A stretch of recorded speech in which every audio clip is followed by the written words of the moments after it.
Hã? Microfone, quando tá aceso ali, está ligado. Vamos voltando sobre os números complexos, né?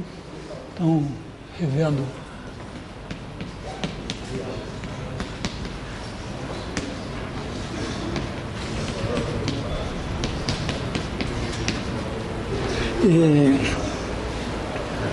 Então, os números complexos, bom, a gente diz que são números da forma x mais yi, né? Vamos dizer, o conjunto dos números da forma x mais yi com x e y em R. E esse número i, ele tem a propriedade que i ao quadrado é igual a menos 1. A rigor, do ponto de vista dos complexos, i e menos i são indistinguíveis. Você escolhe um para ser o i. E, bom, se a gente quiser uma definição, bom, quem é esse número i? Então, geralmente em matemática a gente gosta de definir as coisas a partir de algo que a gente já conhece. Então, uma maneira de olhar para isso é dizer, bom, o que é o número x mais yi? Ele é um par de números, ele é o par xy. O x é a parte real e o y é a parte imaginária, vamos dizer, que é multiplicada pelo i. Então você pode, na verdade, você pode dizer que os complexos são isso, ou pode dizer simplesmente o seguinte, C é igual a R2, que é o conjunto dos pares xy, x pertence a R, y pertence a R. O que caracteriza o C, que, bom, aqui a gente tem operações de adição, então a operação xy mais, sei lá, AB é igual a x mais A, y mais B. Essa é a soma em R2. A diferença, né, é que está na multiplicação. Então, a gente pode olhar para cá e dizer, bom, o que é o produto dos números complexos? A mais BI, x mais yi. Bom, isso é feito para ser distributivo.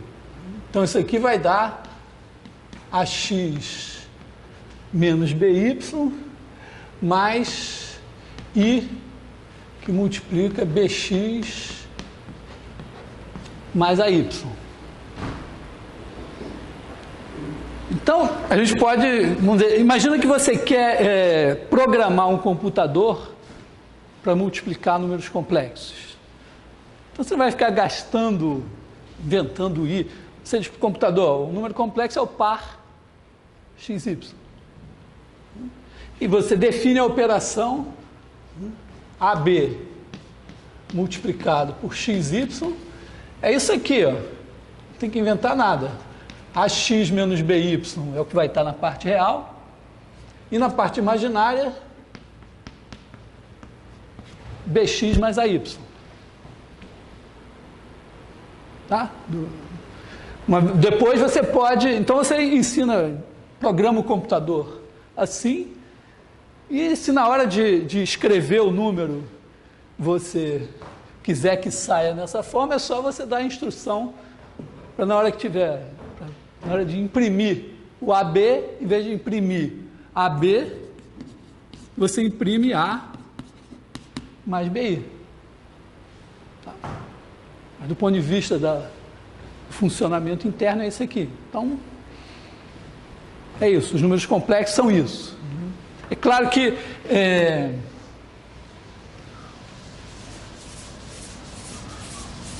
o relevante aqui é que, assim como a soma de números complexos é a soma de vetores no plano, a multiplicação de números complexos tem um certo significado, que a gente já viu. Quer dizer, a gente pode pegar o número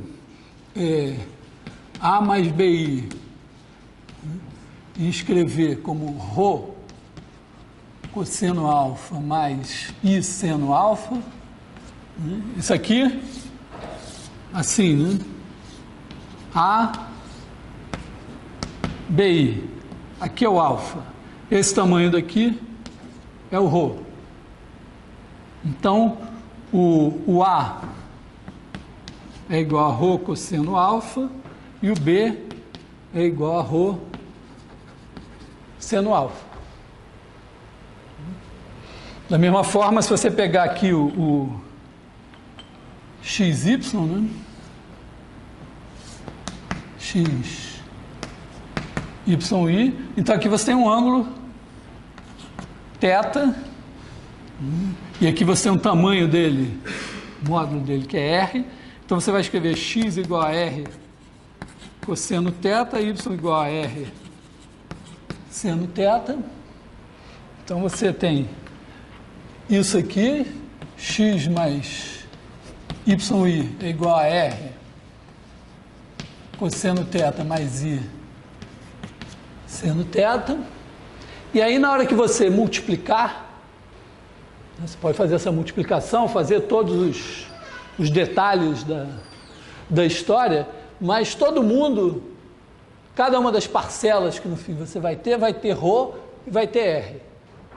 Então, no fim, né, ρ cosseno alfa mais I seno alfa vezes R cosseno θ mais I seno θ, isso aqui vai dar, vamos fazer uma separação aqui, isso aqui vai dar ρr, e aqui você vai ter, ó, na parte real, cosseno alfa cosseno θ, menos, aqui I com I vai dar menos 1, então menos seno alfa seno θ, vamos botar assim esses parênteses, mais I vezes cosseno alfa seno θ, mais seno alfa cosseno θ.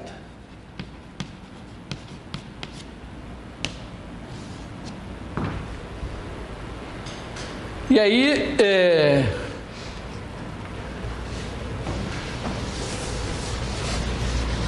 escrevendo aqui de novo, né?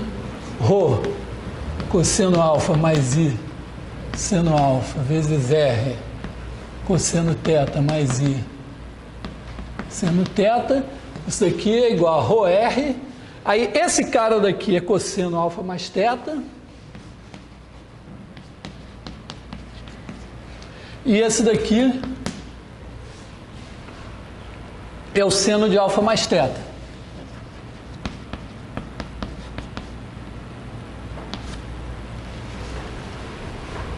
Então significa que quando você multiplica dois números complexos, a gente costuma chamar esse ρ ou R de módulo do número complexo. O tamanho dele é o módulo. Então você multiplica os módulos e soma os argumentos. Os argumentos são os ângulos. Quer dizer, você obtém um número agora aqui, que vai ser um número cujo ângulo vai ser o alfa mais θ.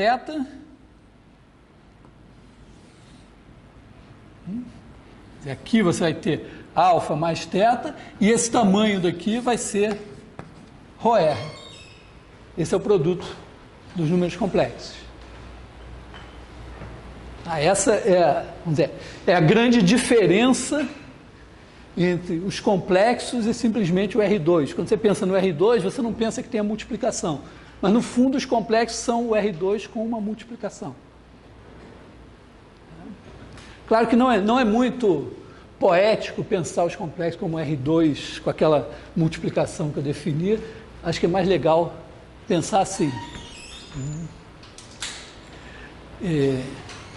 Outra maneira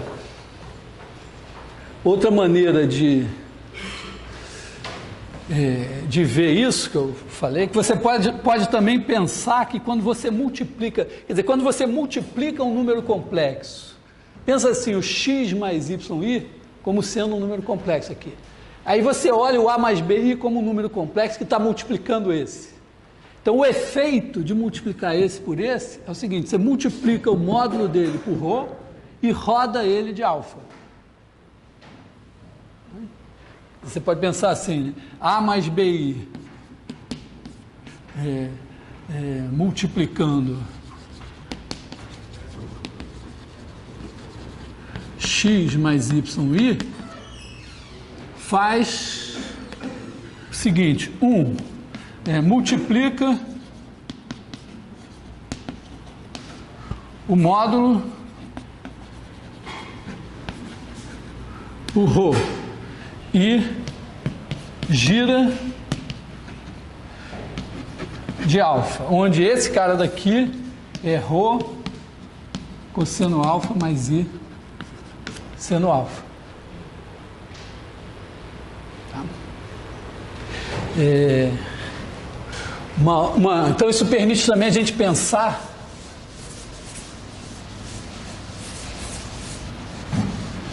isso aqui, ó, permite a gente pensar assim, você tem aqui o par, o xy, que é o x mais yi.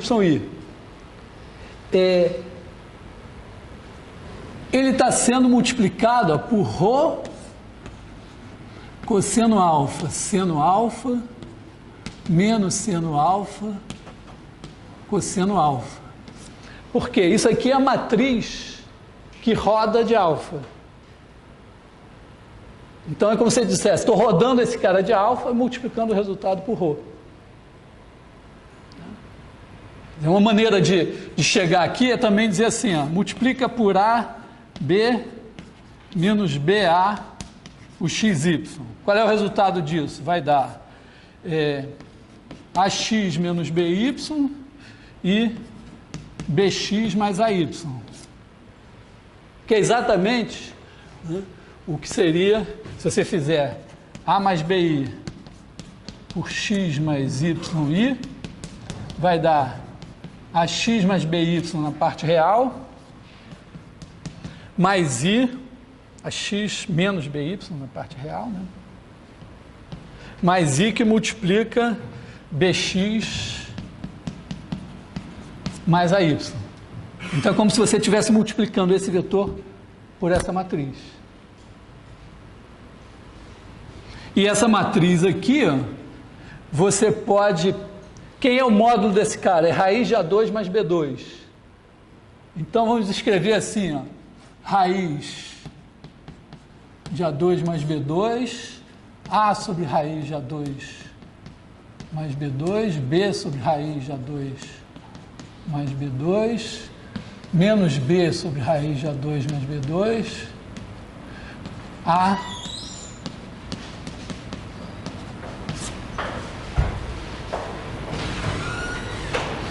isso aqui é exatamente isso. Mas se você multiplicar isso, esse cara multiplica cada entrada da matriz.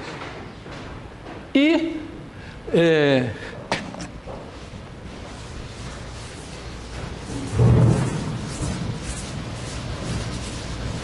fazendo o desenho, né?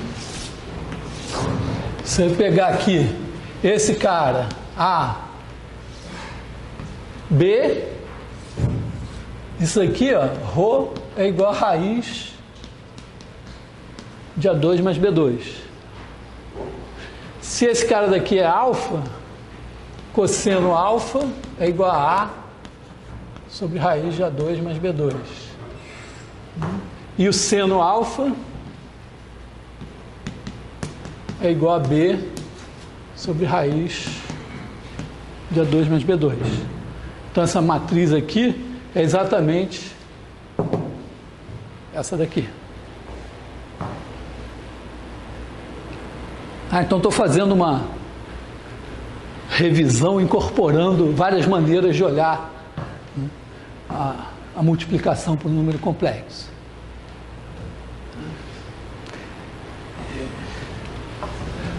Bom,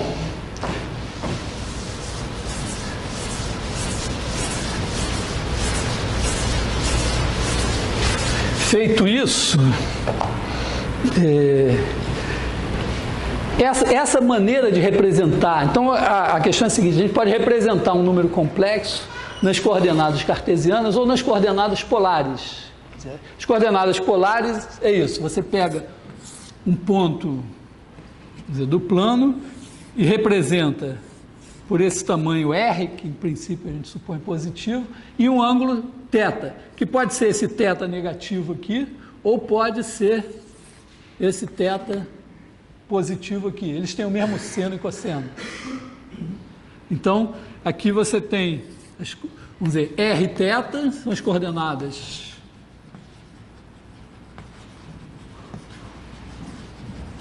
polares, e XY são as coordenadas cartesianas.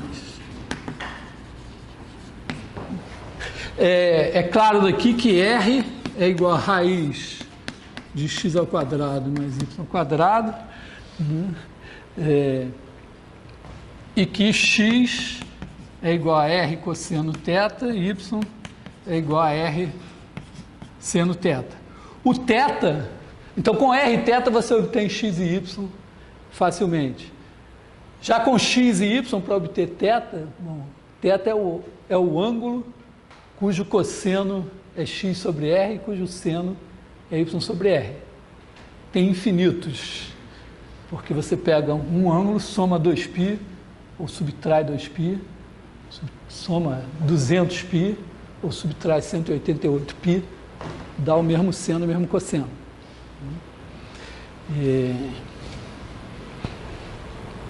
Mas essa é a relação. Tá? Então a gente sempre pode representar um número complexo ou por x mais i, y, né? Ou por r cosseno θ mais i seno θ. Para somar, é muito melhor isso aqui. Quando você faz, vamos dizer, se você tiver A mais BI, então A é ρ cosseno alfa mais I seno alfa. Então, se você quer somar A mais BI mais x mais yi é igual a mais x mais i b mais y. Já para multiplicar, A mais BI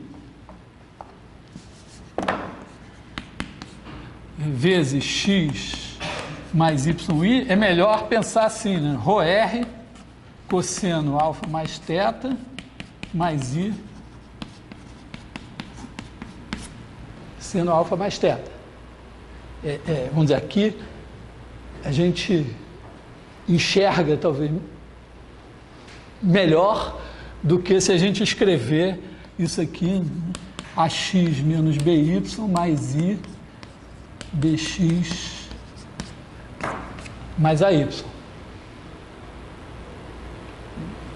Então tem que ter, vamos dizer, tudo isso que eu falei aqui tem que ser incorporado ao patrimônio para você poder ter desenvoltura para trabalhar com os números complexos.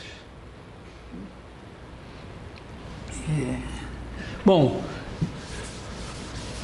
uma coisa simples, né, é que, vamos dizer, se z é igual a x mais y, geralmente a gente representa o número complexo pela letra z, ou z igual a r cosseno θ mais i seno θ, é mais legal fazer z elevado a n, se você elevar uma potência a n, sei lá, 2, 3, 4, 5, 6, esse é r elevado a n cosseno de n θ mais i seno de n θ. Multiplica uma vez, soma θ mais θ. Aí multiplica de novo, soma mais θ, soma mais θ, soma mais θ. E vai multiplicando o módulo. Então, lembrando assim, o R é o módulo de Z.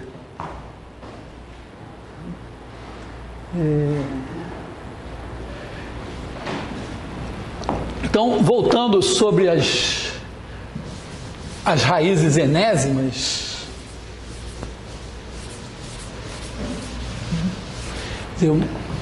se você quiser, vou começar com as raízes enésimas da unidade. Se você tiver u elevado a n igual a 1,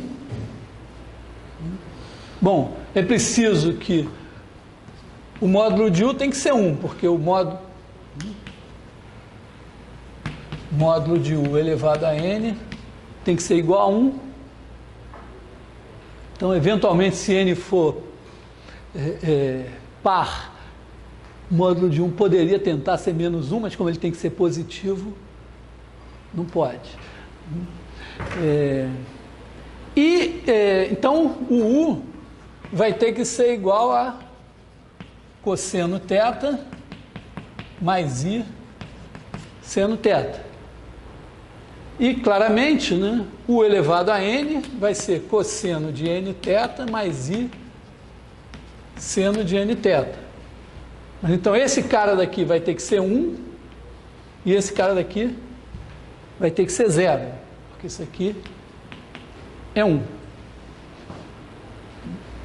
Então, o primeiro candidato natural aqui, né, é fazer θ igual a 2π sobre N. Se você fizer θ igual a 2π sobre N, ótimo, funciona, né? Mas se você fizer também θ igual a 4π sobre N, também vai dar certo. 6π sobre N, etc, né? Até, vamos dizer, θ igual a N vezes 2π sobre N, que vai dar 2π. Aí o U vai ser 1, né? Porque ele vai ser cosseno de 2π, que é 1, mais I seno de 2π, que é 0. Tá certo, 1 é uma das raízes enésimas da unidade. Mas isso tem um desenho bom aqui, né? Você marca, aqui é 1, aqui é I, você marca aqui esse θ igual a 2π sobre N e pega esse aqui. Agora, o outro seria, esse ângulo daqui é 2 vezes 2π sobre N.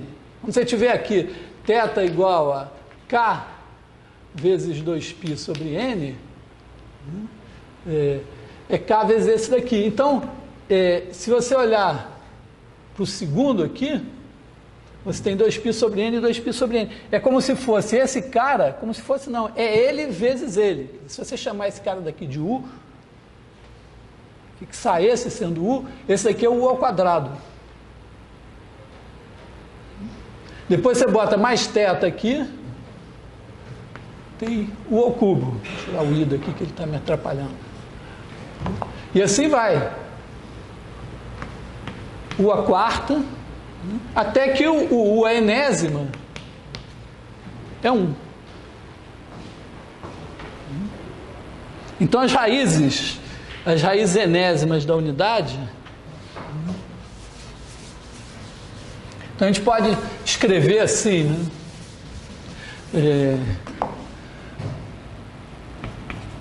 Raízes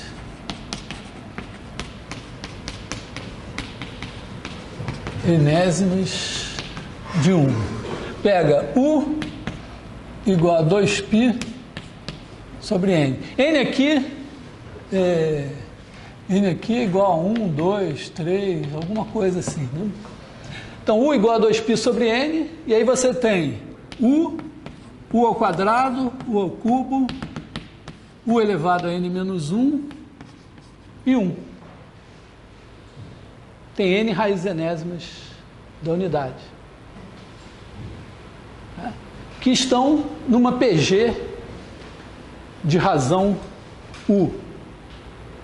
E que também estão distribuídas, né? São os vértices de um polígono regular de N lados. Tá? Bom,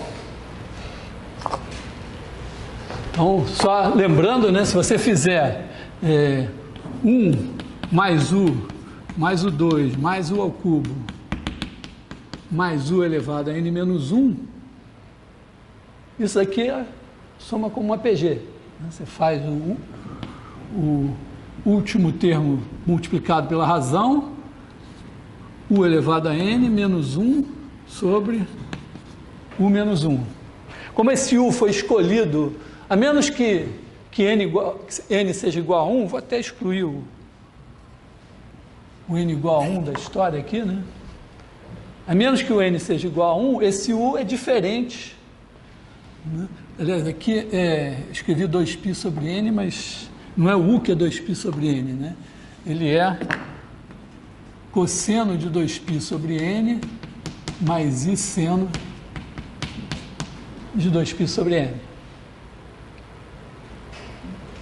Então, esse cara daqui é diferente de 1. Então, esse denominador aqui não se anula, mas o numerador se anula, porque u elevado a n foi feito para ser 1. Então, isso aqui dá zero. Então, você pode pensar assim, ou também, não é uma má ideia, né? Pensar que aqui você tem um polígono regular, é como se estivesse somando esses vetores, sei lá, digamos que o próximo está aqui assim e tal, e que eles estão, como se fosse uma soma de forças uniformemente distribuídas, está somando zero. Um físico talvez pensasse assim. Bom, agora, imagina que a gente tenha um outro número complexo.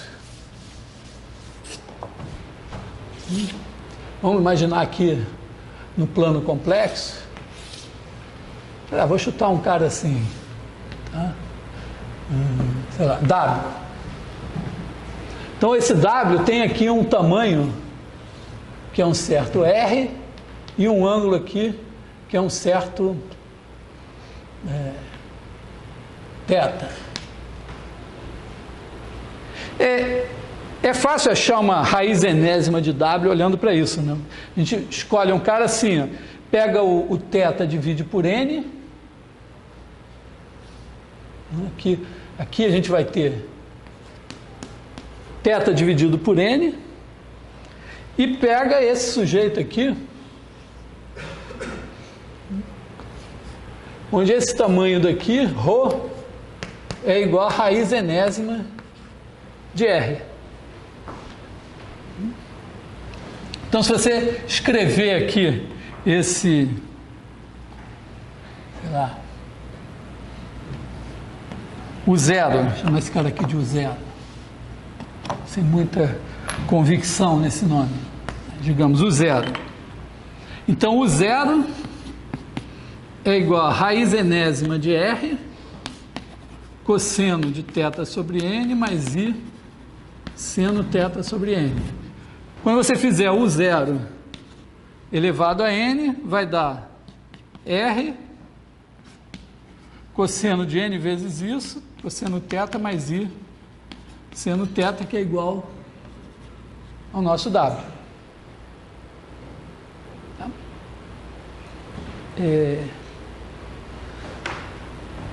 Agora, não vou discutir muito isso, mas é claro o seguinte, se eu pegar esse u zero e multiplicar por cada um desses caras aqui, se eu fizer agora, se eu fizer u zero vezes u, se eu fizer esse cara elevado a n, isso aqui vai ser u zero. Eu não entrei em detalhe, mas claramente a multiplicação de números complexos é comutativa. Então, é associativa, é comutativa, então posso escrever assim, o zero elevado a n vezes u elevado a n. Agora, esse cara aqui é 1 e esse cara aqui é w, então esse aqui é w também. Se eu fizer o zero vezes u ao quadrado elevado a n, mesma coisa. Vai dar esse elevado a n, que é w, e u ao quadrado elevado a n vai dar 1 também. Então, isso aqui também é w, etc. Então, eu tenho as raízes enésimas, eu tenho o zero, que é o zero vezes 1, o zero vezes u ao quadrado, o zero vezes u ao cubo, até o zero vezes u elevado a n menos 1. Ora, então, o que eu pego? Eu pego o zero, rodo, vou desenhar aqui. Quando eu multiplico esse cara por u, eu rodo de θ sobre n. E aí eu tenho esse cara daqui, o 0,1. Depois eu rodo de novo. Aliás, de 2π sobre... de 2π sobre n, desculpa. Esse ângulo daqui, esse aqui é o θ. Esse ângulo que eu estou rodando aqui é 2π sobre n, que é o ângulo do U. Depois eu rodo de novo 2π sobre n, 2π sobre n, 2π sobre n. Então, na verdade, eu vou ter o polígono regular de n lados aqui, nesse círculo cujo raio é raiz enésima de R, só que o primeiro vértice não está aqui, está aqui. Ok? Então, é o básico assim de raízes enésimas de números complexos.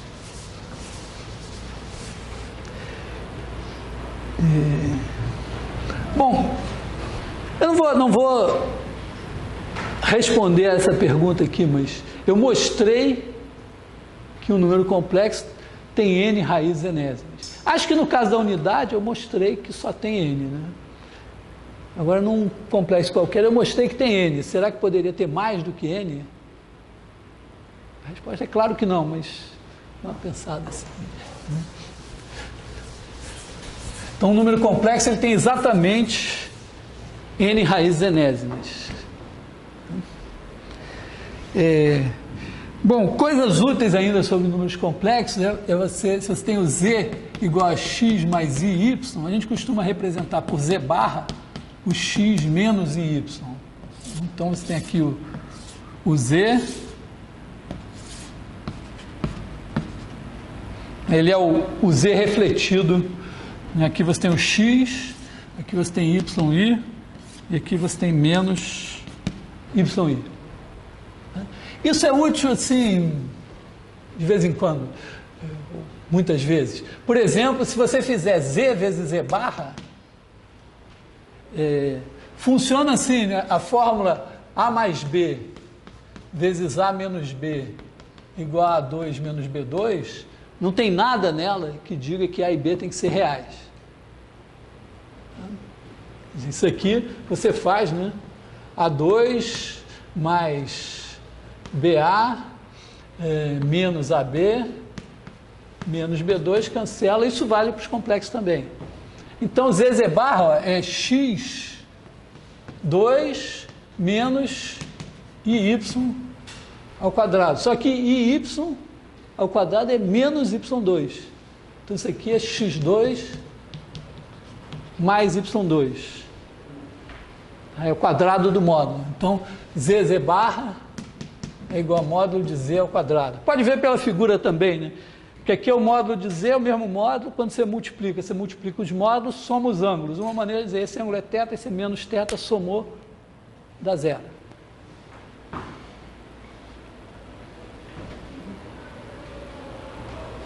Bom,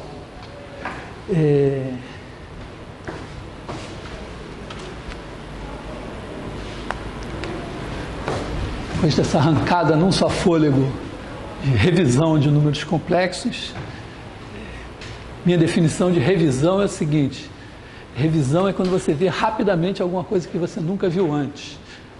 Você vai lá, vou fazer uma revisão. Aqui na universidade, pelo menos, em geral, é assim. Mas a gente viu essas coisas na aula passada.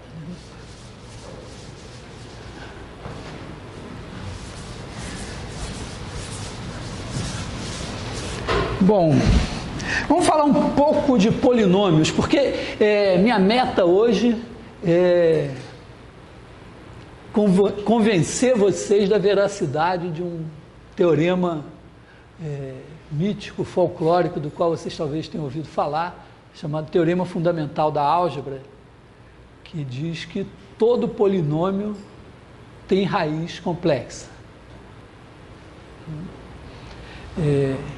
Então, eu quero que vocês saiam daqui hoje aptos a convencer os amigos de vocês do colégio que não fazem matemática, ou o irmão mais novo o irmão mais velho, da veracidade desse teorema. Vamos começar assim, primeiro pensando assim, um polinômio, né? A primeira ideia, vamos dizer, a gente pega a equação de segundo grau. Foi você. Falei, não podia sentar aí. Por que você está sentado aí? Sai daí, cara. Eu tirei a cadeira daí porque não podia ter ninguém sentado aí. Olha lá.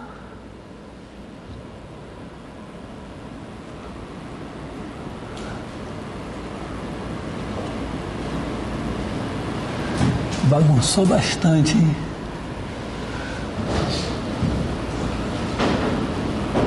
Já não vai estar tão bom.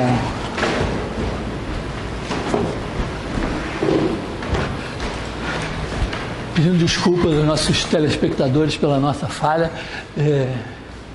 Foi um colega lá que esbarrou no tripé. E a câmera agora não vou poder ajeitar, ela ficou torta. Bom, mas então o teorema fundamental da álgebra diz isso, que todo polinômio tem raiz complexa. Primeira coisa, assim você faz, pega a equação de segundo grau, resolve e facilmente você vê que realmente, se não tiver raiz real, tem raiz complexa. Na aula passada a gente viu como resolve a equação de terceiro grau, mas quem gostar muito de fazer conta pode se aventurar a pegar o método de resolução da equação de terceiro grau e mostrar que vai ter raiz complexa, mas já é penoso, né? Tem também fórmula, método para resolver por radicais, equação do quarto grau, mais chato, mas a partir do quinto grau, a gente não tem fórmulas envolvendo só as 4 operações elementares, mais a extração de raízes para resolver equações polinomiais. Esse é um teorema que tem essencialmente 200 anos. Mas a gente pode provar, independente de... Então, a demonstração de que todo polinômio tem raiz complexa não é uma demonstração que calcula a raiz, mas, de alguma maneira, a gente se convence que tem. Então, vou começar assim com coisas mais simples, né? Imagina assim um polinômio de grau ímpar. Né? Se você pegar um polinômio assim, x3 menos 2x mais 4... Né? Se você quiser resolver isso aqui igual a zero, eu não sei se eu sei resolver, mas eu sei dizer o seguinte, isso tem solução. Tem solução pelo seguinte, ó, se você olhar, o que acontece quando o x tende a menos infinito, né? Quem manda quando o x é grande é esse cara daqui. Né? Quando o x for negativo muito grande, x ao cubo é muito maior que 2x, né? Que 4. Né? Então a gente pode... E também, olhando quando o x tende para infinito. Uma maneira de fazer isso é escrever x3 menos 2x mais 4 é igual a x3 em evidência, 1 menos 2 sobre x2 mais 4 sobre x3. Aqui está claro, ó, o que acontece? Quando o x vai para infinito, mais infinito ou menos infinito, isso vai para zero, isso vai para zero, isso aqui é 1. Então, quando o x tende para menos infinito, x ao cubo vai para menos infinito, isso aqui tudo vai para 1, isso aqui tende para menos infinito. Já quando o x tende para mais infinito, isso vai para 1, só que esse vai para mais infinito, isso vai para mais infinito. Então, o fato é o seguinte, ó, esse negócio, se eu fizer o gráfico, vou botar aqui x, p de x igual a x3 menos 2x mais 4, esse negócio vem lá de baixo e vai fazer alguma coisa aqui, sei lá o que, e vai lá para cima. Então, se eu acredito que esse gráfico se traça sem tirar o giz do quadro, que é uma curva contínua, ele não pode vir de menos infinito para mais infinito sem cruzar o eixo horizontal. E, na verdade, é claro que isso vale para qualquer polinômio de grau ímpar. Toda vez que eu tiver um polinômio de grau ímpar, uma potência ímpar em menos infinito vai para menos infinito, em mais infinito vai para mais infinito, pode ter um coeficiente, mas, de qualquer maneira, vai ter um sinal, vai ser alguma coisa, ou muito negativa em menos infinito e muito positiva em mais infinito, ou o contrário, muito positiva em menos infinito e muito negativo em mais infinito, se tiver um número negativo multiplicando aqui. De qualquer maneira, vai ter que cruzar o eixo do x. Bom, então, primeira coisa, todo polinômio a coeficientes reais de grau ímpar tem raiz. Repara que a nossa demonstração aqui, ela não está exibindo a raiz, né? Não está dando nenhuma pista de como se calcula a raiz. Está baseada na ideia de que quando o x varia continuamente de menos infinito a mais infinito, o p de x também varia continuamente. Bom, no caso par não funciona, né? Porque no caso par, o limite em menos infinito e em mais infinito é o mesmo. Se n for par, essa demonstração fura. E, na verdade, a gente sabe que tem polinômios de grau par que não têm raízes reais.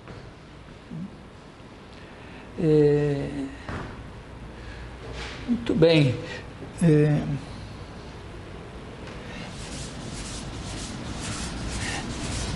Tem uma coisa... Então, bom... Vamos ver como é que a gente lida com o caso complexo. Eu acho que eu vou introduzir uma mudança aqui. Eu não preciso trabalhar com polinômios a coeficientes reais. Já que eu tenho os números complexos, os coeficientes podem ser números complexos também. Tá? Então, eu posso pensar assim, P de z é igual a AN z elevado a n, mais AN menos 1 z elevado a n menos 1, mais A1 z, mais A0. Como eu estou interessado em P de z igual a 0, e eu vou supor que o AN é não nulo, claro, estou num polinômio de grau n, então o AN é não nulo, né? AN é diferente de 0. Não custa nada eu supor que o AN é 1, porque eu divido por AN, isso não vai alterar as raízes. Então vamos, em vez de fazer isso, a gente já divide por AN, vamos pensar assim.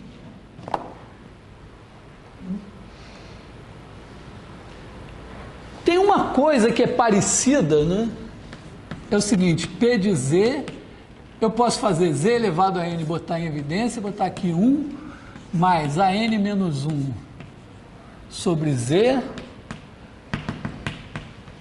mais A1 sobre z elevado a n menos 1, mais A0 sobre z elevado a n.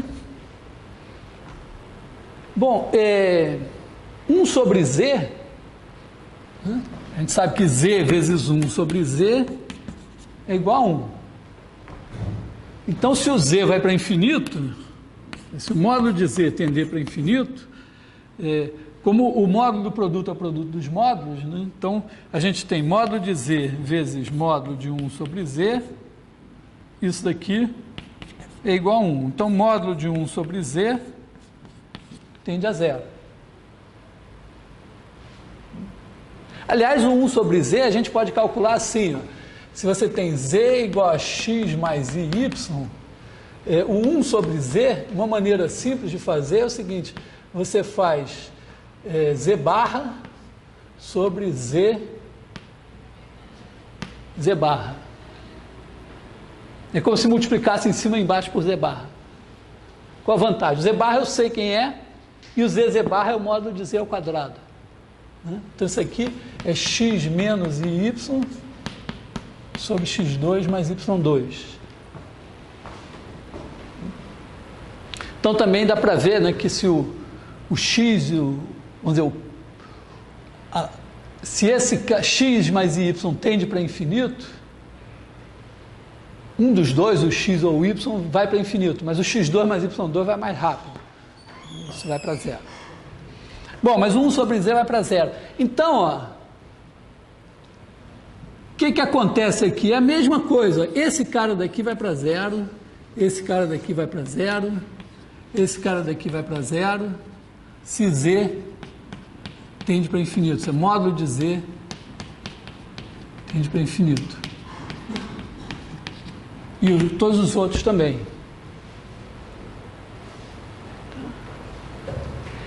Isso significa que se eu fizer olhar para o P de Z, para Z muito grande, eu vou fazer mais coisa aqui. Por enquanto, vamos só pensar nisso. Eu vou agora pensar o seguinte, então. Estou pensando um polinômio. Se você quiser, você pensa com coeficientes reais, mas vou pensar coeficientes complexos. E eu vou pensar ele como uma... Estou pensando aqui, na verdade, como uma função de z. Quer dizer, eu estou pensando não na equação, mas no polinômio como função. Quer dizer, eu estou pensando na seguinte coisa. O meu P é uma função dos complexos nos complexos. Que a cada número complexo z me associa o P de z igual a z elevado a n mais a zero.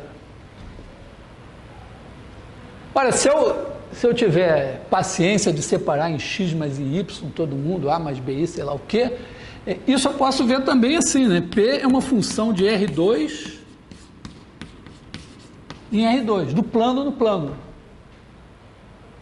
Porque, olha só, se os complexos são R2, quando você faz o polinômio como função de R em R, você faz o gráfico. Você bota R para ser x aqui e R para ser P de x aqui.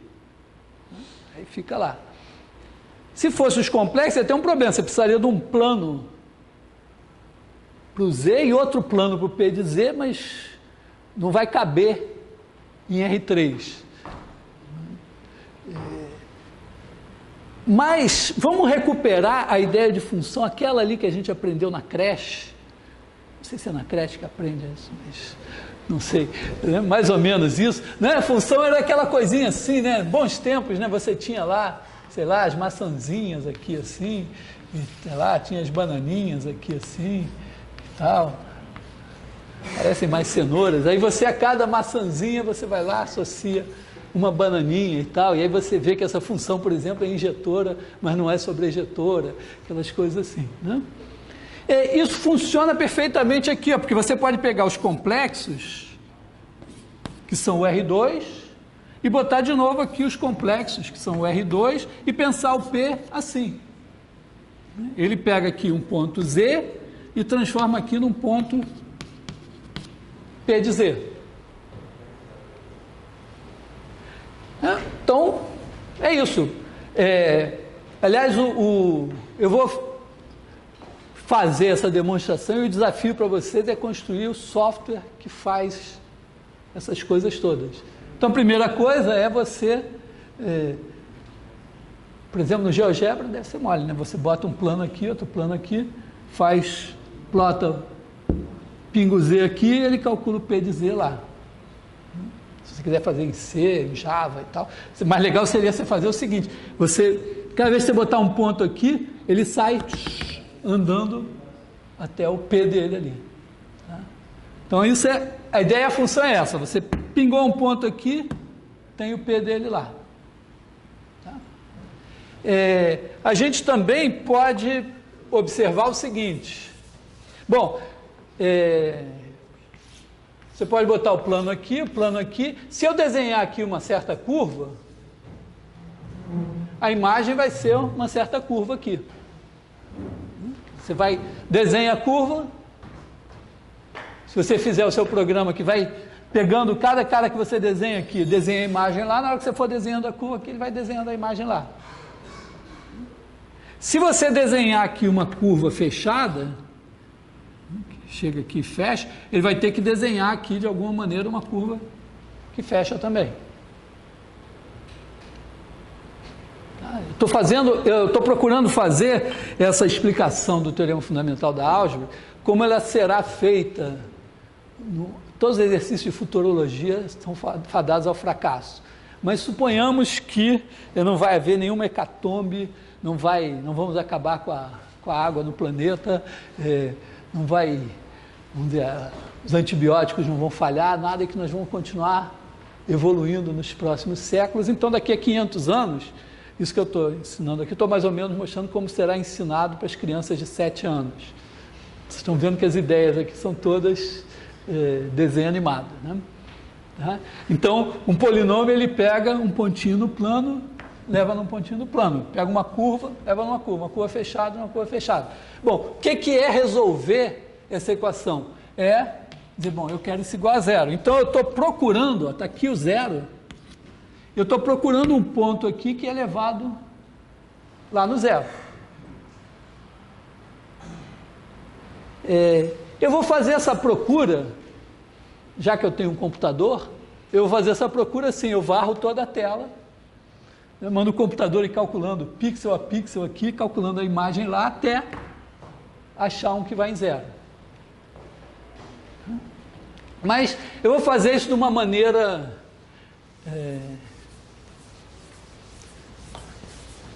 organizada da seguinte forma. Vou pegar aqui o plano complexo, aqui o plano complexo. Então estou procurando um cara aqui cuja imagem vai bater aqui.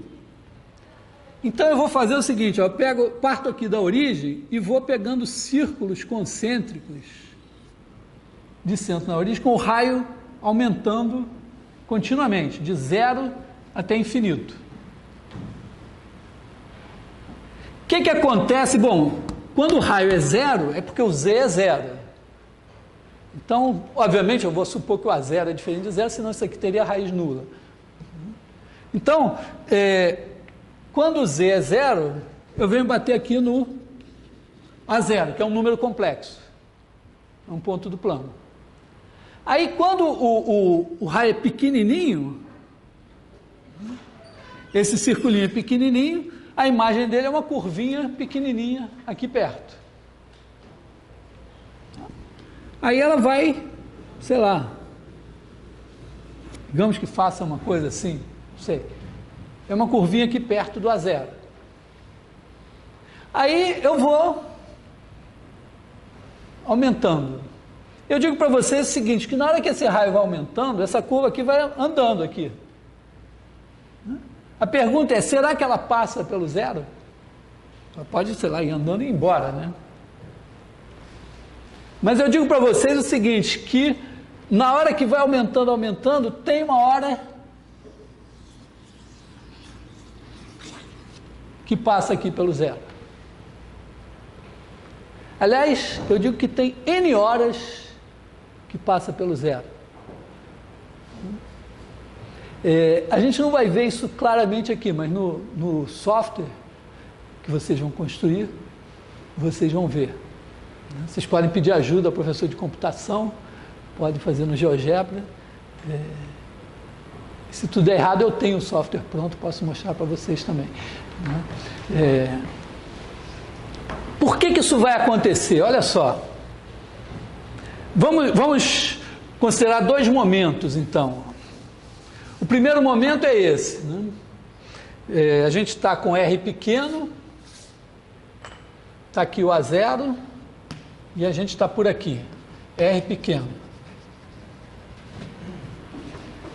Agora, vamos dizer que esse negócio está aumentando, eu deixo o software rodando, está rodando muito devagar. O que ele faz? Ele pega cada valor de R, na verdade, para fazer o software eu tenho que dividir o R em pedacinhos, mas digamos que ele vai variando continuamente, cada valor de R pega o círculo, calcula para o outro lado. Digamos que eu tenho um computador de antigamente, demora um tempão, cada círculo leva, sei lá, 1 minuto para fazer o novo e tal, aí eu perco o saco, saio, aí depois de um tempo eu volto E eu digo para você o seguinte, se eu demorar muito tempo para voltar... Ah, bom, tem um problema, né? Eu vou ter que colocar no meu programa um corretor de escala,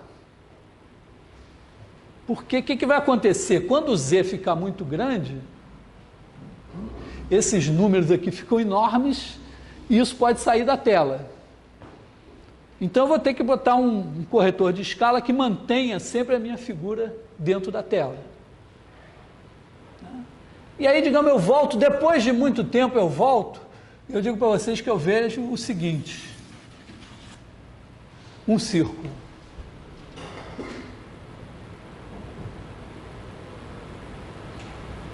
Então, vamos discutir depois por que eu vou ver um círculo, mas digamos que quando eu saí estava assim, está aumentando, e depois quando eu volto tem um círculo. E, caralho, teve uma raiz e eu não vi. Por quê? Porque essa curva está variando continuamente. Ela não está dando nenhuma volta aqui em torno da origem. O círculo está dando volta em torno da origem. Não pode ter passado dessa situação para essa sem passar por aqui. Então, mesmo eu não tendo visto, eu digo, tem uma raiz. Pelo menos no caso lá, né, eu botei um polinômio concreto, eu digo, bom, esse polinômio aqui tem uma raiz complexa. Agora, é claro que isso não é uma demonstração, é só uma historinha que eu estou contando, mas a demonstração consiste no seguinte, em mostrar que para qualquer n e quaisquer coeficientes, isso vai acontecer. E vai acontecer pelo seguinte, olha só, isso aqui é o R grande.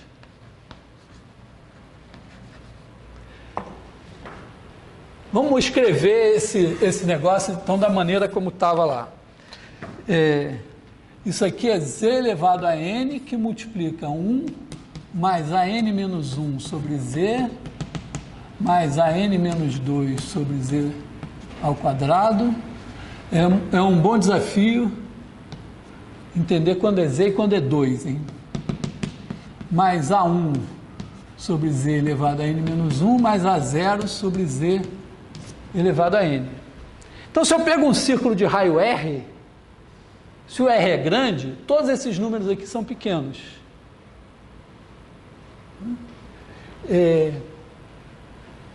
Isso aqui é 1. Então, isso aqui é parecido com Z elevado a N. Ou pensando de outra maneira, você pode pensar assim, ó, esse é Z elevado a N, mais esse negócio aqui. Quando o Z é muito grande, o R é muito grande, o raio do círculo aqui no domínio, esse número daqui é muito maior do que todos esses. Imagina que aqui... sei lá, o maior coeficiente seja, sei lá, 10 a sexta. E que ele cai exatamente aqui. Então eu teria, sei lá, uma coisa assim, 10 a sexta vezes R elevado a N menos 1, que seria o tamanho desse daqui, mais alguma coisa, vou botar ainda 10 a sexta R elevado a N menos 2, mais, sei lá, 10 a sexta, seria uma coisa assim. Então eu teria aqui N vezes, vou dizer, bom, isso aqui ainda é menor que N vezes 10 a sexta vezes R elevado a N menos 1. N está fixo, 10 a sexta está fixo. Então, estou dizendo assim, ó, o tamanho desse cara daqui, assim, exagerando muito, dizendo que o maior desses caras aqui seja 10 a sexta e que eles estejam todos alinhados, assim, a soma esteja dando tudo certinho, né? Vai dar isso aqui. Então eu tenho N vezes 10 a sexta vezes R elevado a N menos 1. Sei lá quanto é N, vamos dar um valor para N. Não precisa ser muito grande, 15, sei lá. 10 a sexta, não, razoável. Agora, o tamanho desse cara daqui, ó, é R elevado a N. que é igual a R vezes R elevado a N menos 1. Basta que o R seja maior do que isso, para esse cara ser maior do que todo o resto. Eu quero que ele seja muito maior. Maior assim, vamos pensar quantos pixels tem na minha tela. Sei lá, vamos exagerar, a tela do futuro. Não temos, sei lá, 10 mil pixels, sei lá, coisa assim. Então vamos fazer com que esse R daqui, com que esse número aqui seja 10 mil vezes maior do que esse. Basta, né, que R seja igual a 10 à quarta vezes 15 vezes o N, né? Vou deixar N aqui, vezes N vezes 10 à sexta. Então, para nós não tem problema nenhum, porque o R pode ser, aqui é teoria, né? Não tem problema. Então, se o R for maior do que esse número daqui, esse Z elevado a N vai ser mais do que 10 mil vezes maior que esse negócio daqui. Se esse cara couber na tela, esses dois vão estar no mesmo pixel. Porque eu vou fazer o Z elevado a N. Aí eu somo com ele um negócio que é... Então, esse tamanho daqui é o tamanho do Z elevado a N. Esse daqui é menos que esse tamanho daqui dividido por 10 mil. Eu não tenho pixel suficiente, não posso nem botar no pixel do lado, tá certo? A diferença entre esse e o pixel do lado é 1 sobre 10 mil. Sei lá, uma coisa assim. Então, então tá claro para vocês isso? Chega uma hora em que você, para botar esse cara dentro da tela, esse resto daqui é tão pequeno que quando eu somo esse tão pequeno com esse, eu não saio do lugar. Então, o que eu vou desenhar aqui é o seguinte, eu pego o círculo de raio R, e aí eu desenho aqui o círculo de raio R elevado a N, onde estará o Z elevado a N. E aí eu somo a ele este cara. Mas é tão pequenininho que a figura é a mesma. Isso não dependeu mais do polinômio que é. Então, vai acontecer sempre. Sempre vai chegar uma hora em que a figura que eu vou ver é isso aqui. Só que esse círculo daqui, ó, é percorrido uma vez. Como eu estou elevando a N, esse círculo, a imagem é percorrida N vezes. Porque se eu andar daqui até 2π sobre N, ó, como esses ângulos são multiplicados por N, esse cara daqui já é elevado aqui. Aí mais um ângulo, eu dou mais uma volta. Mais outro ângulo, eu dou outra volta. Então o círculo de raio R aqui é elevado no círculo de raio R elevado a N, dando N voltas. Então, não só a minha curvinha vai andando dessa posição até essa daqui, vai passar por aqui, mas ela está passando de 0 voltas em torno da origem para uma curva que vai dar N voltas em torno da origem. E para dar N voltas em torno da origem, o que deve acontecer é o quê? Nem sempre é exatamente isso, mas vai passar, quer dizer, a figura, o filme normal seria uma coisa assim. Está aqui a origem, está aqui a minha curvinha. Tem uma hora que passa aqui, mas a curva está assim. Aí passou essa alça aqui, achei uma raiz. Daqui a pouco vai passar outra alça, vão passar N alças até você ficar a curva dando N voltas em torno da origem. E aí ela vai expandir. Tá? A questão... Então, eu espero ter convencido vocês de que esse fenômeno é inevitável. Você pega um polinômio com coeficientes complexos, claro, ele não pode ter grau zero, mas de grau n maior ou igual a 1, quando você olhar para a imagem dos círculos de centro na origem, pelo polinômio, elas vão sendo curvas que, na medida que esse raio vai aumentando, essas curvas necessariamente vão passar pela origem. E, em princípio, vão passar n vezes. Mas nada do que eu fiz aqui é tão convincente do que você fazer o software e olhar e ver a coisa acontecendo. Mas, então, repare que os argumentos são argumentos de desenho animado, realmente, assim.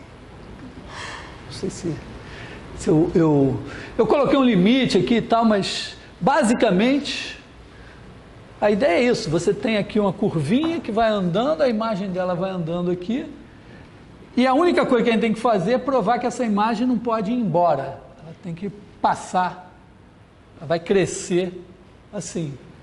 E o argumento é esse, que que isso daqui é igual a isso, e que quando z é grande, isso é parecido com z elevado a n, e que dá n voltas. Então, o desafio é vocês têm que entender isso, fazer o software, melhor fazer o software primeiro, né? E depois pegar uma pessoa e ensinar esse teorema. Talvez a pessoa que vai ficar mais feliz de vocês ensinarem esse teorema para ela, com 99% de chance de eu acertar, é o ex-professor de matemática de vocês. Porque a gente, na universidade em geral, esse negócio, a demonstração desse teorema fica meio perdida, e você até vê a demonstração, às vezes, no curso de variável complexa, mas não entende. Então, se você mostrar para o professor de matemática, ele vai dizer, pô, legal, agora entendi. Então, tem uma função social, porque aí daí para frente ele vai poder ensinar isso com mais convicção. Bom, então, esse é o teorema fundamental da álgebra. A gente vai precisar desse teorema. Esse teorema é muito... Ele chama teorema fundamental da álgebra, não é por acaso. E, curiosamente, ele não tem uma demonstração algébrica. Às vezes, faz um negócio e tal, mas no frigir dos ovos tem alguma coisa topológica que é necessária para a demonstração dele. Mas, de qualquer maneira, nós agora sabemos que todo polinômio a coeficientes complexos, ou seja, reais ou complexos, tem uma raiz complexa. Aliás, a busca de fórmulas de resolução de equações polinomiais, a gente começou, vamos dizer, contei essa história italiana na aula passada, né? Que o cara consegue a fórmula da equação do terceiro grau, depois do quarto grau, e ficou um desafio realmente de conseguir a fórmula da resolução da equação do quinto grau. E é mais ou menos, são coisas mais ou menos da mesma época. Primeiro, a interpretação dos números complexos como pontos do plano. Isso é por volta de 1800. É estranho, mas só por volta de 1800, 200 anos, mais de 200 anos depois dos números complexos surgirem, é que se tem a ideia de representar os números complexos como pontos do plano. Também, por volta de 1800, é a primeira demonstração aceitável do teorema fundamental da álgebra, de que todo polinômio tem raízes complexas. E também, por volta de 1800, é a demonstração de que é impossível obter uma fórmula envolvendo só as 4 operações e raízes enésimas para a resolução de equações gerais do quinto grau em diante. Então, tem lá, cada uma dessa história tem os seus heróis. Essa da resolução da equação do quinto grau em diante tem 3 casos. Tem o o italiano, que eu esqueci o nome agora, o Ruffini. Ruffini, ele dá uma demonstração aí mais ou menos por volta de 1800, mas tende-se a achar que a demonstração dele era um pouco obscura. Então, depois você tem o Abel. Abel é o primeiro cara a realmente provar, assim, aceito que ele realmente provou que a equação do quinto grau não tinha, em geral, soluções por radicais. E a história do Abel é meio trágica, porque ele era um cara brilhante, mas pobre, e era muito bom, e estava as pessoas da época, os sábios, tentando conseguir um emprego para ele, alguma posição que ele pudesse ganhar a vida, e quando conseguem, quando a notícia chega, ele acabou de morrer de tuberculose. Mas pelo menos ganhou uma certa imortalidade. Você sabe que não existe o prêmio Nobel de matemática, mas foi criado um prêmio há poucos anos, o equivalente do prêmio Nobel, que é o prêmio Abel de matemática.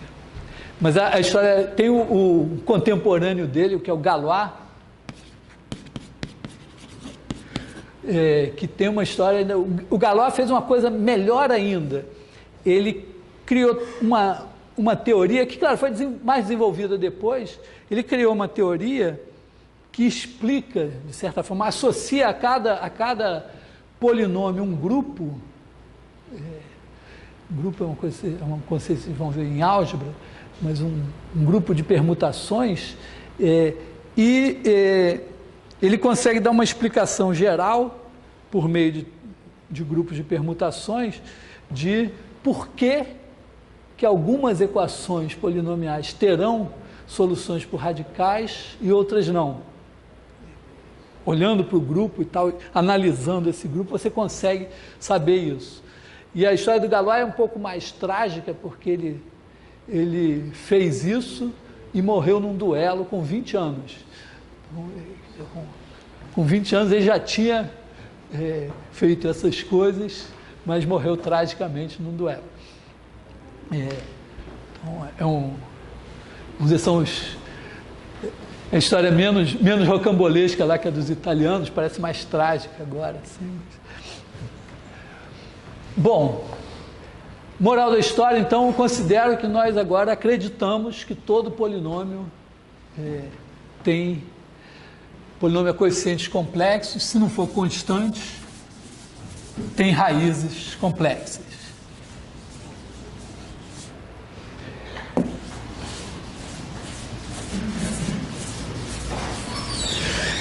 Vamos dedicar ainda um tempinho a simplesmente a função 1 sobre z.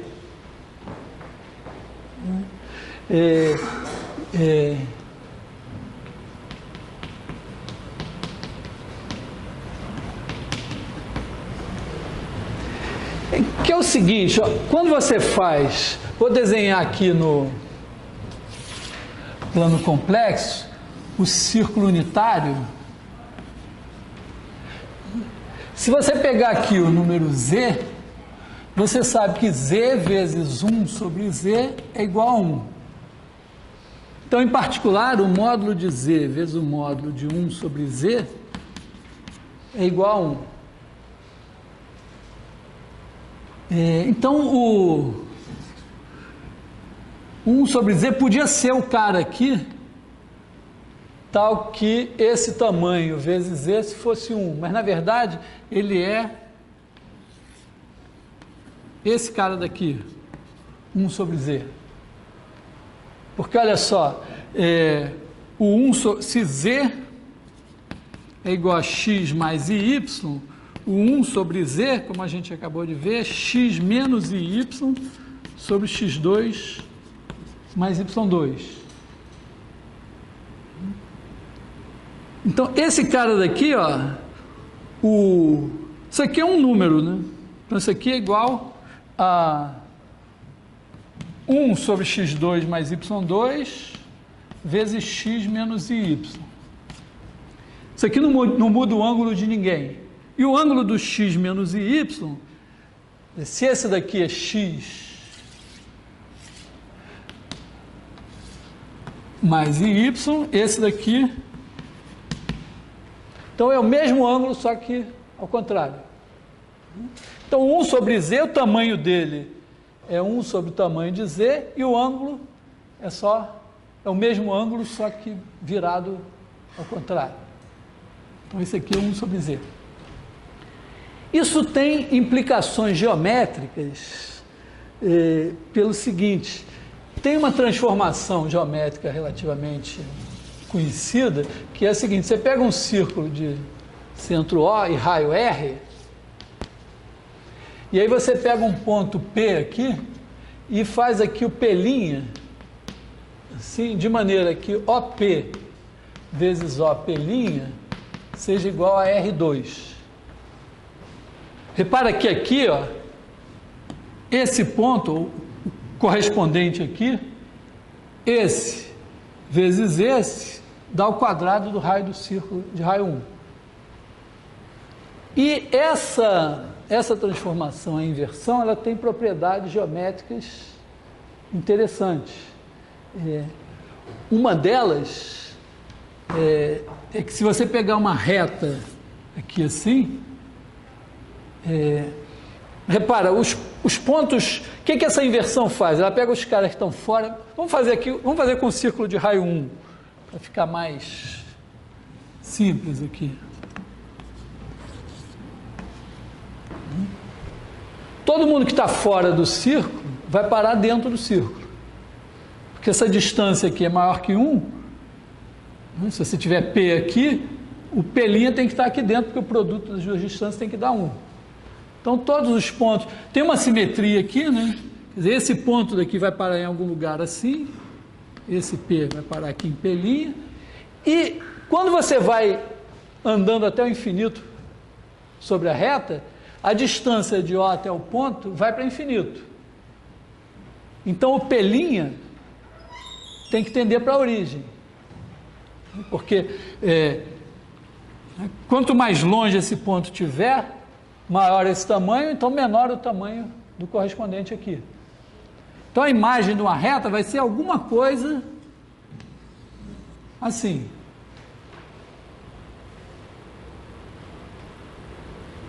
E essa alguma coisa, bom, só a figura não demonstra, mas vai ser um círculo. Então as inversões, elas têm algumas propriedades interessantes. Primeiro é que pega uma reta, assim, ela vai virar um círculo. Na verdade, qualquer reta que você pegar que não passe pela origem, pelo ponto aqui sendo a inversão, ela vai se transformar num círculo passando por aqui. Nesse caso, esses caras vão ficar fixos, vai ter alguma, vamos dizer, esses pontos aqui vão para fora e esses vão para dentro.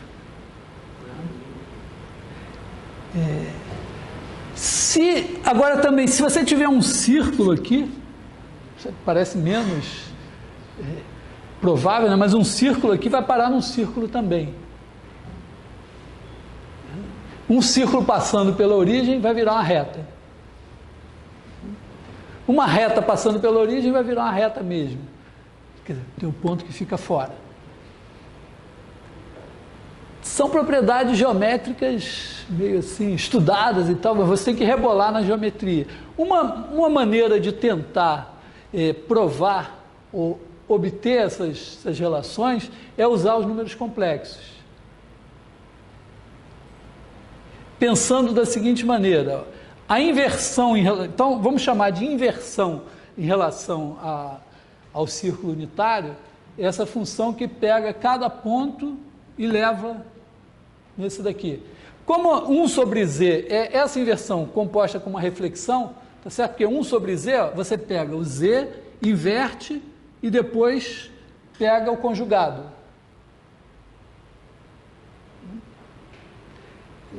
Tomar o conjugado é simplesmente um espelhamento.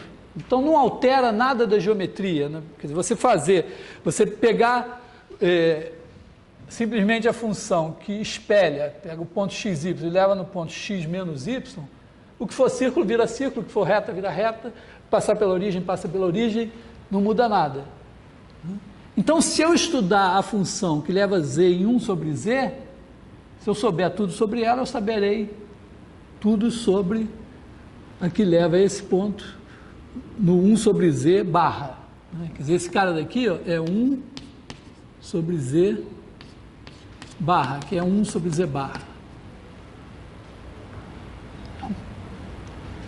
Então, o desafio que a gente pode se colocar é, por exemplo, sei lá, primeiro, será que a gente consegue mostrar que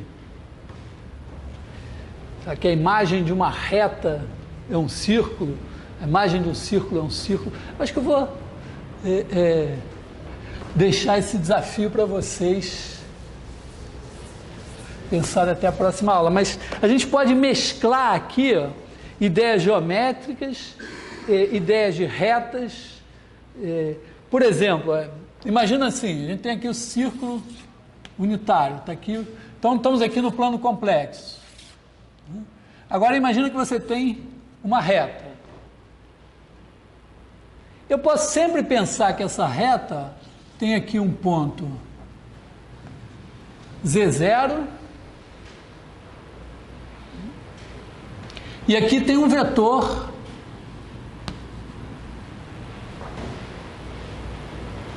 unitário. Eu posso até pensar assim, ó, esse Z0, aliás, o unitário é maiorzinho assim, né?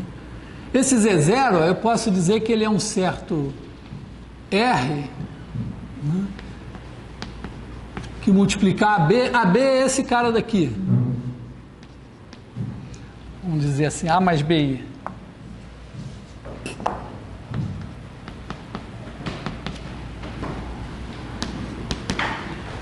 Esse cara aqui.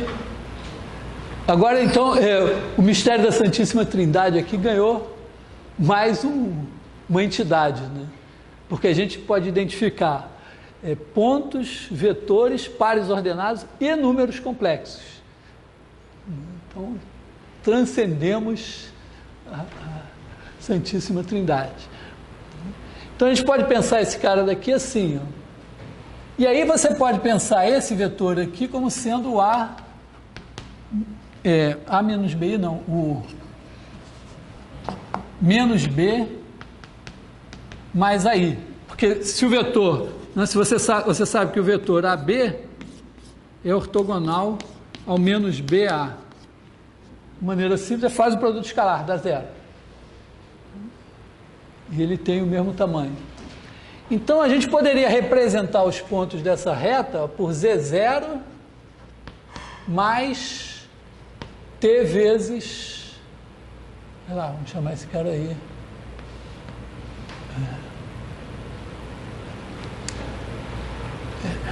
Deixa assim, menos B mais AI. E agora a gente quer 1 sobre Z0 mais T menos B mais AI.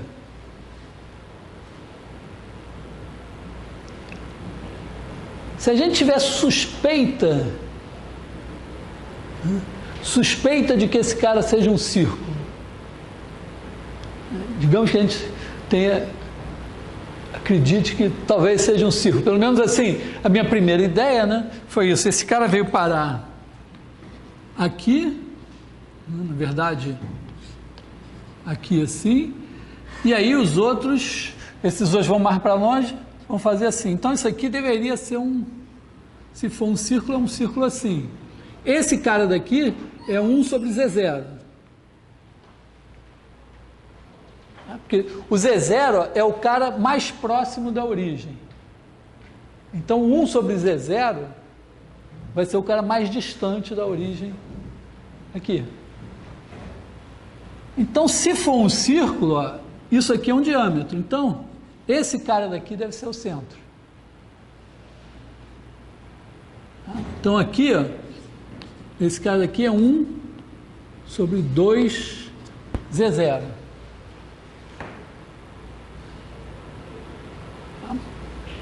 Então, qual é o meu chute? vamos dizer, estou chutando o que eu quero demonstrar. Quer dizer, se Z for da forma Z0, Z0 é R, não sei se é a melhor maneira, mas RA mais BI, mais T vezes menos B mais AI. Aí 1 sobre Z, bom, Z0 é igual a R A mais BI. Então, esse cara daqui, ó, 1 sobre 2Z0, então eu posso dizer que, vamos chamar aqui de, sei lá, A igual a 1 sobre 2Z0, que é igual a 1 sobre R, 2R, A mais BI. Então, o que eu quero mostrar é o seguinte, eu quero mostrar que 1 sobre Z menos A, que é o quê? A distância desse cara até esse daqui, tem que ser sempre, tem que ser igual. Bom, qual é o raio? É exatamente esse tamanho daqui, que é o tamanho de 1 sobre 2E0.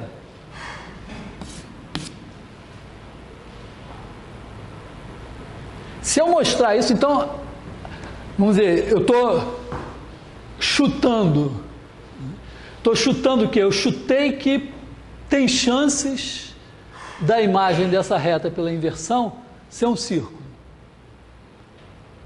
Aí, bom, como é que eu demonstro que é um círculo? Sei lá. Mas uma maneira seria, bom, se eu souber o centro e o raio, é só testar.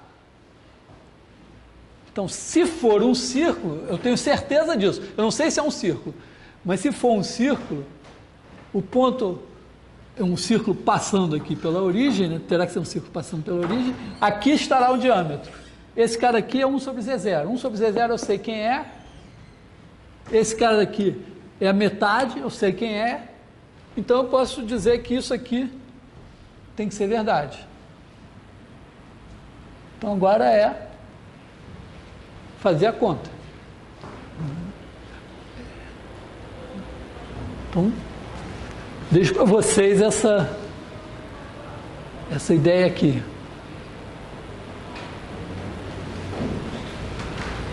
Para provar que a imagem de um círculo é um círculo, não sei se funcionará assim, mas, por exemplo, o caso do círculo, imagina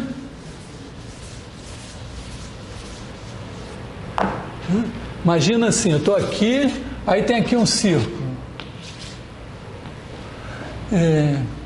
Aí, bom, o que faz? Quando inverte, ó, esse cara vem para cá, esse cara vem para cá, e os outros, esse é o mais distante, então ele vem para mais perto. Esse é o mais próximo, ele vem para mais longe. Os outros estão a meio caminho, então vai fazer uma curva fechada aqui assim. Se eu acreditar que essa curva fechada é um círculo, eu posso testar, porque esse cara eu calculo, esse cara eu calculo, esse ponto médio eu calculo, então eu tenho o centro e tenho o raio. Então eu posso botar nas contas com números complexos e ver se é um círculo mesmo. Então eu tenho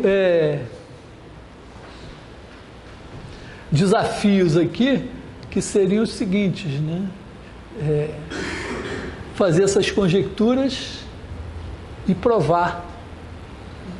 É claro que vamos colocar os desafios assim, mas a gente pode provar geometricamente e pode provar com números complexos. Pode tentar as ideias. Tem uma propriedade também da inversão que, vamos dizer, estou tirando o coelho da cartola. A primeira da reta, tu pensa que não é possível. Agora, tem uma propriedade interessante que é a seguinte: se você desenhar uma curva aqui e outra curva aqui, se elas se cruzarem aqui, segundo um certo ângulo alfa, as imagens delas aqui vão se cruzar segundo o mesmo ângulo alfa.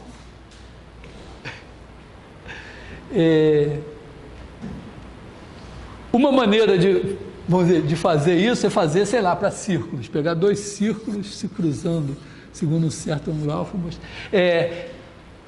Pode parecer incrível, mas de todas essas que eu falei aqui, para mim a mais evidente é essa. Porque eu tenho superpoderes que vocês ainda não têm. As funções de variável complexa, tem uma teoria desenvolvida matematicamente de funções de variável complexa. Vocês estão começando a aprender funções de variável real, cálculo de uma variável. Então, as funções, vocês vão ver derivada de funções de uma variável real, e as funções de uma variável complexa também têm uma derivada, e vamos dizer, essa função 1 sobre z é uma função que tem derivada. E ocorre que funções de variável complexa que têm derivada, a menos que a derivada seja nula, elas preservam ângulos. Então, isso não é uma propriedade dessa função. Vou fazer para você o seguinte, você pega o polinômio, P de z. Então, aquela função assim, pega o plano aqui, plano aqui. Se você pegar aqui uma curva e outra curva, se nesse ponto aqui a derivada do polinômio não for nula, que é uma coisa rara, tem só... Se o polinômio de grau n, a derivada é um polinômio de grau n menos 1, tem no máximo n menos 1 pontos onde a derivada é nula. Então, tirando muito azar, você pegar esses caras e se cruza aqui. As imagens dessas curvas podem ser coisas estranhas aqui, mas elas vão se cortar segundo o mesmo ângulo, pelo mesmo teorema. Mas esse teorema inclui coisas que vocês só vão aprender no segundo período. Então, a gente, para demonstrar aqui que preserva ângulo, vai ter que ou fazer geometricamente, ou usar aqui alguma coisa dos números complexos, produto escalar, mas de qualquer maneira, a inversão é uma transformação geométrica interessante. Não sei se algumas pessoas estudam no ensino médio, viram alguma coisa geometricamente sobre isso. Então, o desafio é esse. Peguem essa...